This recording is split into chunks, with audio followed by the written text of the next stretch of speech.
L'automne est une phase très précieuse, extrêmement créative. Dans le corps féminin, correspond à la phase de l'enchanteresse, donc juste avant le saignement. Et c'est généralement une phase où ça peut paraître plus aigu que d'habitude, la capacité de focaliser les choses qu'on n'a pas envie de tenir et la contrepartie de la même chose, du coup aussi les choses qu'on a envie de tenir. Donc l'automne est la phase du tri. On entend juste ce qui fait du sens et il y a plein de choses peut-être de notre vie actuelle qui sont sensées. Le fait que quelque chose est sensé, ça ne veut pas dire qu'il nous mette en joie.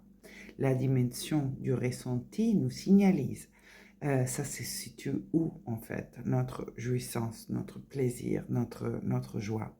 L'intellect connecté au ressenti permet effectivement de imaginer un sentier sensé pour réaliser ou poursuivre la direction indiquée par le ressenti. Pour cela faire, donc, on a besoin de descendre un peu parce que la plupart de notre attention est happée par notre mental. Ce n'est pas si évident reconnecter notre corps, notre ressenti et descendre même à travers les couches, les strates de notre ressenti. Je fais un exemple.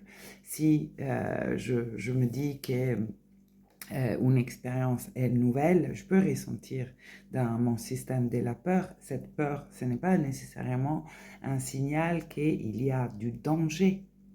La peur peut être juste le signal qu'il y a de l'inconnu. Et l'inconnu, clairement, porte toujours un peu d'inconfort, mais ce n'est pas nécessairement un danger ou une direction qu'il faut mieux donc que j'évite.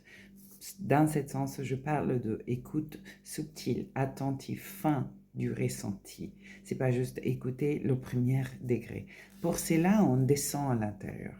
Donc, des espaces de descente à l'intérieur, facilités par exemple par les plantes enseignantes qui ont comme fonctionnent vraiment sur la planète en ce moment d'aider les êtres humains à se reconnecter à leur ressenti, à leur profondeur, à la sagesse qui chuchote à l'intérieur de eux, une guidance plus subtile, moins évidente, on va dire, de celle à laquelle on est habitué, qui est celle de notre intellect, de la réflexion, de l'analyse statistique. Ok?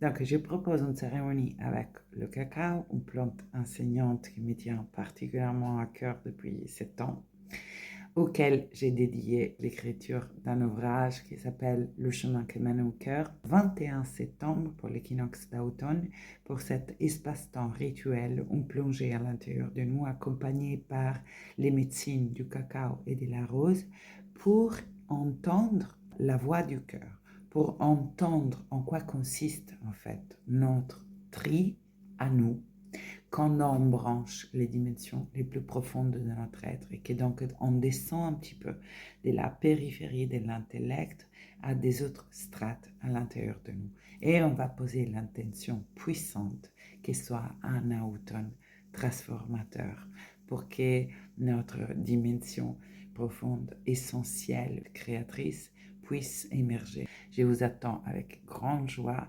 samedi 21 à Paris et bon équinoxe à tous.